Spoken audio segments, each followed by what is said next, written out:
Perry Peacock here with Wilderness Innovation up here at the lake here, and got a storm that's come in here. Rain, they say, maybe snow. I kind of doubt it, but it's raining now. It'll rain heavy off and on, I suppose, here through the night. But anyway, figure, hey, it's perfect time for camping. Gotta love it. Up here using my poncho as a rain poncho, actually. I got my fedora on under here, and the brim's kind of pulled down here. And then that gives me kind of a nice bill out here, and all the water just kind of runs down off like that. So that works really nice. And anyway, I'm getting ready to set me up some camp here. I probably won't get any pictures till morning because it's going to get dark here pretty quick. But anyway, and I do have my hands in my hoodie pocket. And I don't know, I'll do a close-up here, but I've got my I got my fleece hoodie pocket liner inside of here, which is really nice. It's about 50 degrees right now, and going down to 30s. But this is really nice. Put your hands in your hoodie pocket with the fleece liner in there. Makes it really nice and toasty on your fingers. So I've got my hoodie pocket liner in here, and it just has the Velcro up here that fits the Velcro that comes in your pocket, and then it has a Velcro down here and down here that fastens to the Velcro tabs inside your hoodie pocket. And then that way makes it pretty nice. You stick your hands in there like that, and you're good to go, nice and toasty warm. And these guys right here, that's our easy clips. They're not on there for any reason having to do with this. I just put them on there just to have them handy. Last time I was using this thing, that's the only reason they're there. But anyway, so we're gonna have us some I'm by myself. I'm going to have some good fun here tonight, setting things up, messing around the camp a little bit. Gonna have my personal survival blanket out, and gonna mess around with that a little bit, get some pictures. Some people want some pictures, some ideas and stuff, so I'll do that for you, and we'll have us a good old time here.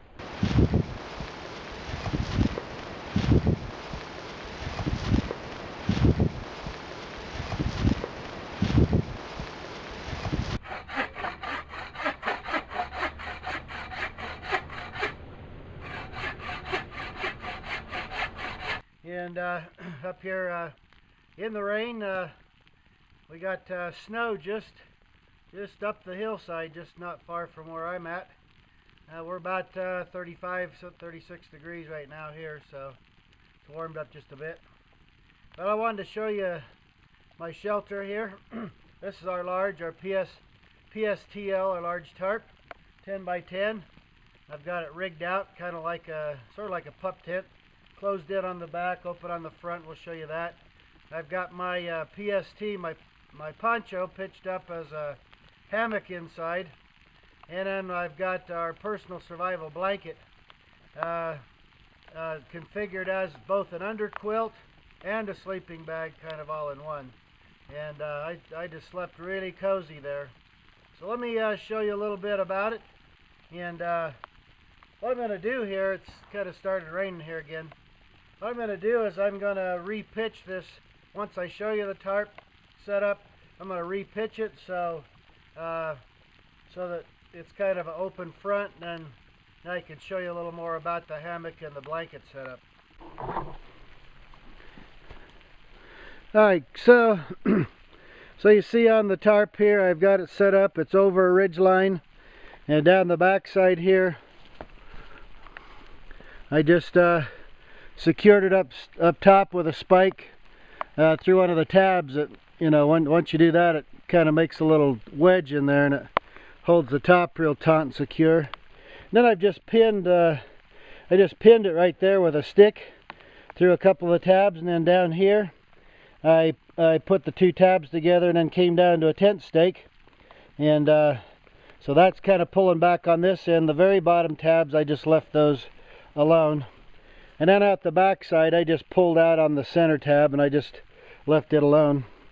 On the front side here, I used two stakes, one there and one over there, so I skipped the middle tab so I could kind of pull out more in the middle section here.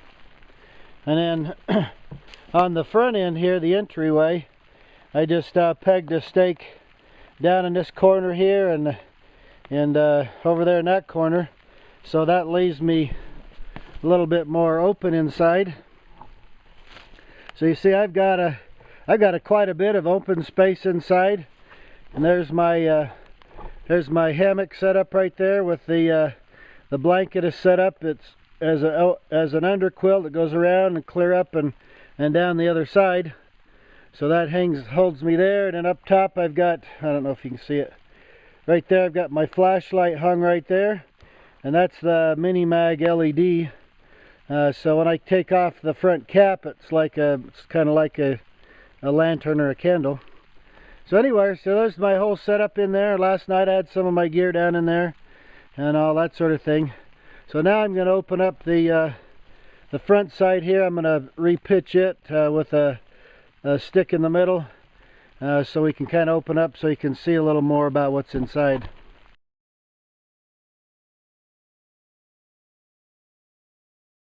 Alright, let me show you a little tip here with the tent stakes that you get with your tarps. This is the old yellow style. They're black now. But anyway, they come with a piece of shock cord that's about that long, and there's a hole in there that goes through.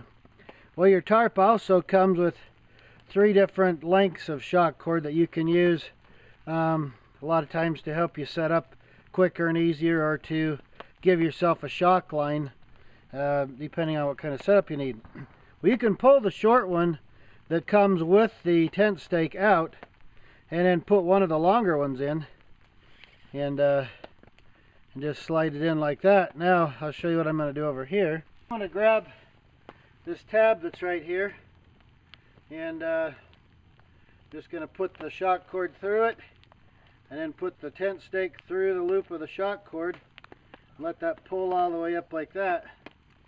And now I'll come down here, and this will give me a nice shock corded tie out right here.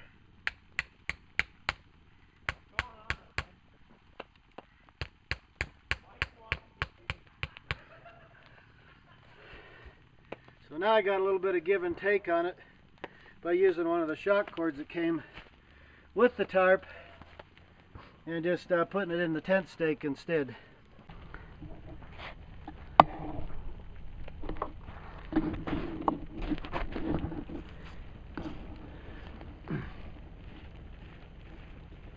Alright, so I don't really want to be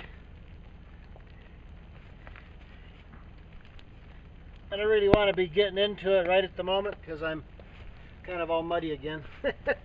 but anyway, all you do to get inside of here is and one of the reasons that I like to put the little clips on here, I actually wound up taking that one off, but all it is just to hold it in place. So I tried it without them, and it's hard during the night. If you shift around, then your blanket falls on the ground or whatever.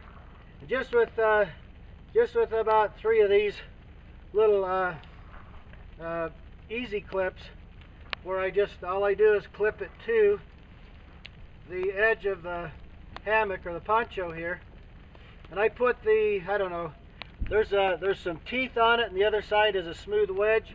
I put the teeth side out here on the blanket side and the smooth wedge in here on the hammock, and then I just clip that down. And then all you do to get in there, you just open it up like that, and you just sit down and get right in there, just pretty much like normal.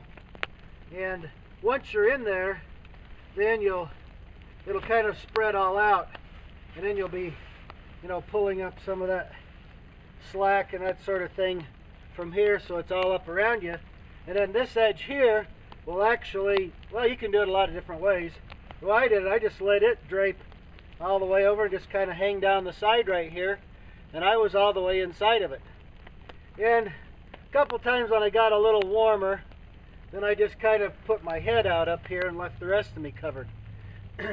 So that's just one of a gazillion different ways you can use the personal survival blanket, and here using it with the hammock and giving myself an underquilt and an overquilt blanket sort of thing. Worked very nicely. And one of the nice things about this too is if this thing happens to get wet or whatever, it's really not going to affect you much. You're still going to be plenty warm, and it'll dry out on its own. If it does get wet, it's not a big issue. So anyway, so we'll play around a little more today and see what other kind of fun I can get into. Looks like I got some more boiling water here.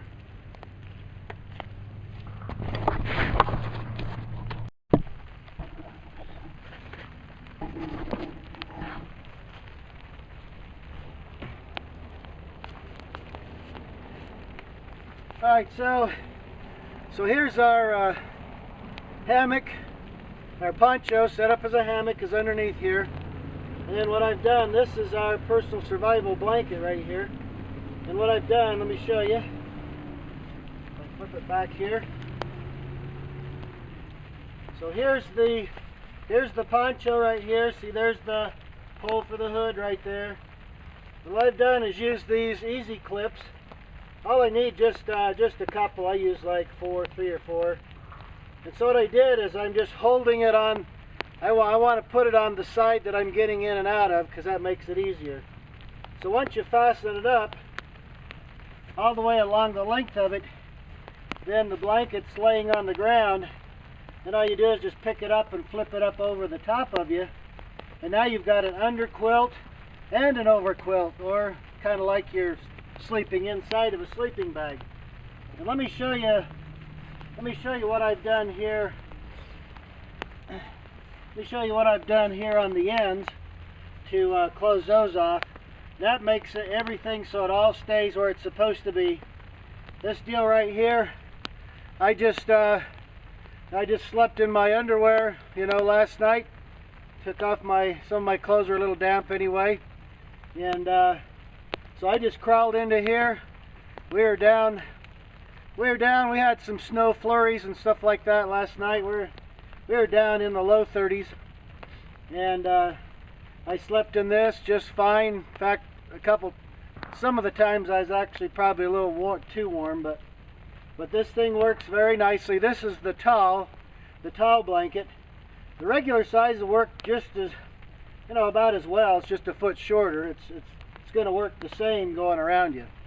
So what I've done here, the blankets come with a couple of these shock cords, and they have I'll show you here.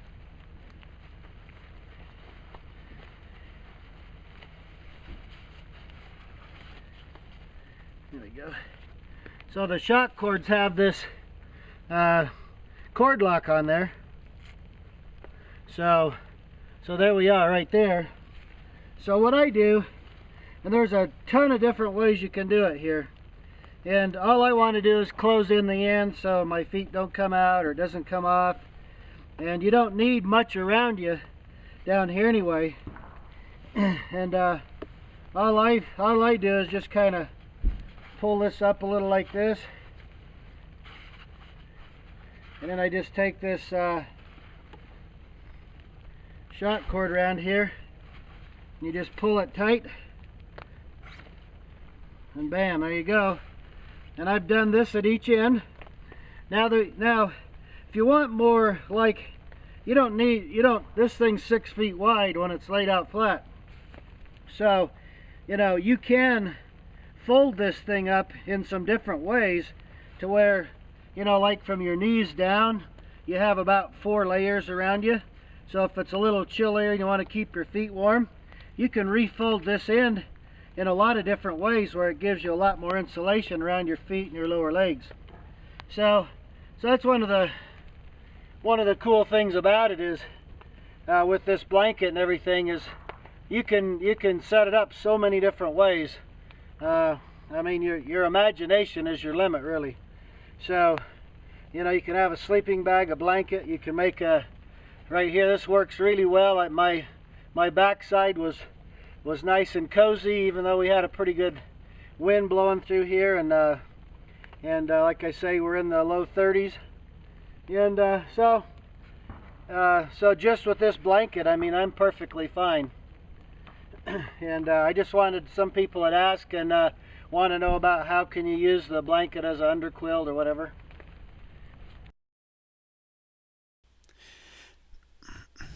Well, I've got a very small fire out in the open to supply coals for the stove. That way any flame or smoke or anything like that is out there away from my shelter, and it's very easy to manage. Just throw a couple pieces of wood on that fire, you know, every half hour or so, just to keep it going. And then I'm in here now, got my firebox nano stove up on a stump to make it convenient height for me to work off my stool. Filled it up with coals. I'm using the weekender pot, and in the bottom I've got potatoes that are in a little bit of water, kind of boiling up, cooking, and then I'm getting ready to cut up some cattails I grabbed out of the lake, and going to put those into the cup that I've got inverted on top there, that part of the weekender cook set, and I'm just going to let those kind of simmer with the heat that comes off the potatoes cooking in the bottom, and so I'm just nipping off the white ends of the cattails. I like just the very white part that's been down in the mud, so it hasn't seen the sunlight. Get all that ready, and then for a lid to this, I'm just going to put the little fry pan on top of there for that, and then go off for a little bike ride for about a half hour or so while everything's cooking, and then when I get back from my little ride in the rain and the mud, sit down and enjoy my potatoes and my cattails. And I just seasoned everything up with my little salt and cayenne pepper seasoning that I mixed up. There's a video I have on that that's from a while ago. But hey, it's very tasty, and the nice thing about cooking with coals here is that all my cooking, I didn't have to worry about fuel as far as alcohol or gas or anything like that. And cooking with coals, I just stocked up the stove before I went. I didn't have to fiddle with anything or like that. You're very hottest right at first with coals, and then it gradually gets a little bit cooler, and so you have very little danger of burning something. So it's an ideal way to cook. It's really hands-free, hands-off, not much to worry about when you do that, and then doing it the way I did it, no smoke, no fire inside the shelter. So very nice, good way to do it. Well, I'm just messing around with this, the mKettle by Ghille Kettles, and it's based on the old Ghille Kettles and everything that originated in Ireland, New Zealand, for making tea out in the woods. And you just light a little fire in the bottom, drop sticks or whatever in the top, and then the thing will boil water very quickly. I've been able to. This one here just holds about 2 1/4 cups, and I can boil that in about just a hair over 3 minutes if I run this thing. But anyway, I found out something else about it, and that is I've got a fire going over here, and I found I just want to keep some water going all the time. What I found is I just take chunks of coals and drop, I'll show you in a second here, and drop those chunks of coals down inside the opening here, and just let those pile up in there. And just that's actually a genuine chimney that's about 7 inches tall here, so it really gets a good draft. And that'll keep enough heat in there to keep my water simmering all the time. So it's kind of cool because it's always ready for me, and I can be back in here under my shelter, not have to really have a fire in here, because we're just using the heat from the coals to keep this thing going. And so anyway, let me just show you a little closer up shot here. See if I can zoom it in a little here, if I know how to work the zoom. So you see our water is boiling right there, and down inside of here, the bottom is full of coals and all that sort of thing, and there's enough heat that comes up through that chimney and in the bottom there to keep this thing boiling. This thing's been simmering for about 15 or 20 minutes now.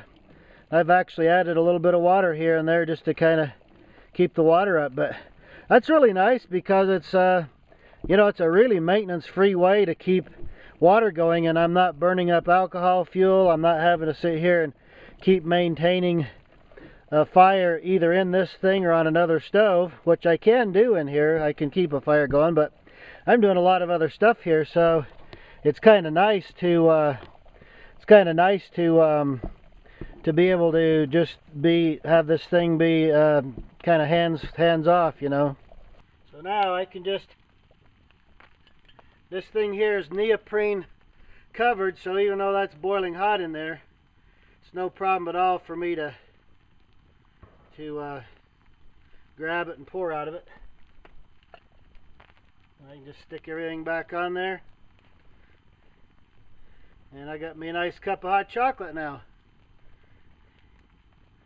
Stir all that up.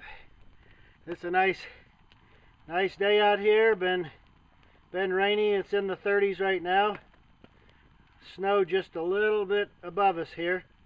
We just barely missed out of the snow, but oh yeah. But it's a beautiful spring day for camping, I'll tell you what. I love it.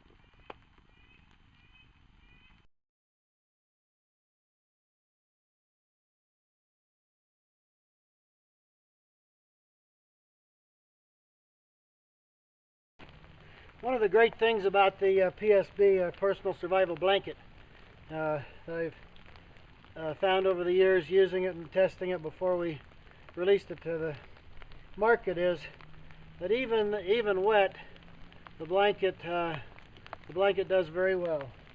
And if you're forced to shelter without even a tarp, a tent, a poncho, or anything, this blanket would do you pretty well.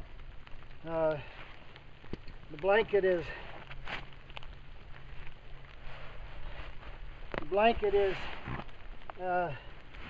water resistant. It has a DWR finish, so water tends to want to bead up and roll off of it rather than to soak in.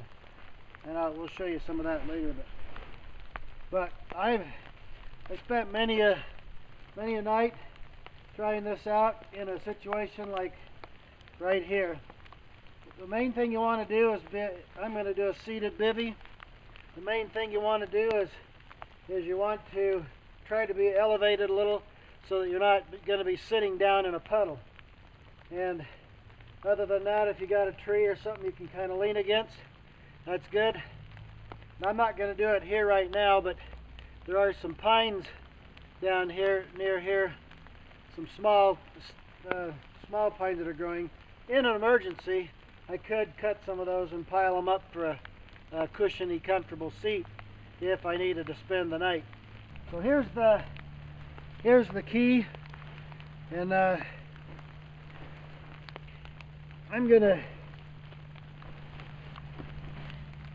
may not get all in like I normally quite would, because I've been up trekking around here and I'm muddy as I can be, but we'll give you the idea here.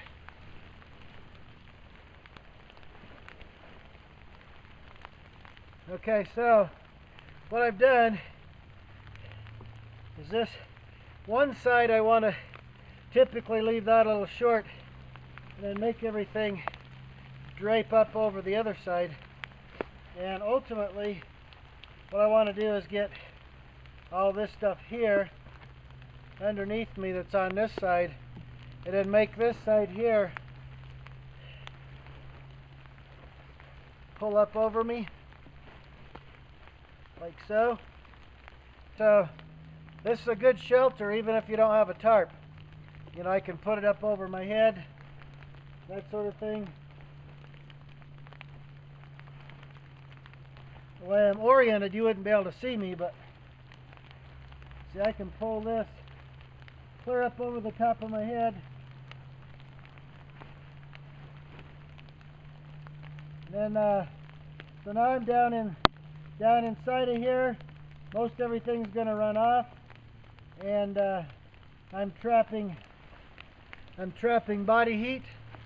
One of the things the Inuit Eskimos in the north did, a lot of times if they got stranded, they wouldn't lay down like we typically would. They would actually do a sitting bivvy, sort of like this, because their body heat rises. If you can pull this up over the top of you and kind of close yourself in pretty good, that body heat will rise, and you need to try to keep warm here in the core of your body. So this will help to tend to keep that body heat trapped up there when you pull it over your head and kind of get it pulled in around you. And this is something you want to try and practice a few times to kind of get situated, you know, to a situation that works the best for you. But anyway, it's just another little something else you can use this survival blanket for. And then I'll show you one other thing that you can do in case you actually really get it wet somehow. Now let's say that you just got this thing just absolutely soaked somehow. Now, mind you, if you just hold it up like this, most of the water, if you throw it over a branch, most of the water just run out because gravity will just pull it out. This stuff doesn't actually hold on to the water. But let's just say in a pinch, you really needed to get the water out of there. You could fold it a couple times and roll it like you'd roll maybe a regular sleeping bag.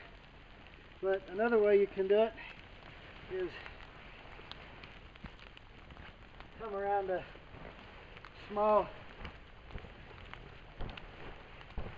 you could come around a small tree like this, gather it up, and then just start twisting it.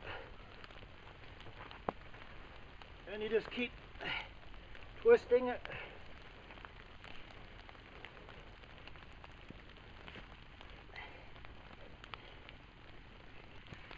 And you just twist it the best you can. You're going to get most of the moisture out of here. Now remember, this is kind of like wool in that if this thing is wet or or damp or whatever, it's still going to be able to be warm when you put it on you. So, but if there's excess moisture in there, sometimes it'd be a good idea to go ahead and get that out of there. So, you can't always do that. Now this is the large, so it's 8 feet tall, 7 feet wide, and of course I've got it sideways, so I'm 8 feet wide and 7 feet tall. And I've actually done this before. Put it up over me and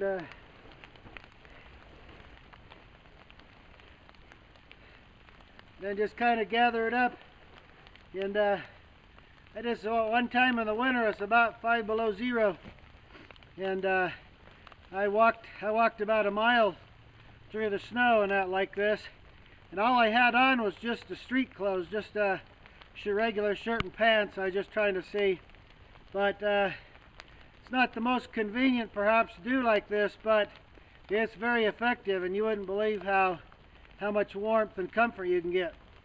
Now you can do, and I've done this before, tie a parachute cord around your waist or just under your arms or something just to kind of help hold this thing in place, and then it's even easier to walk around in.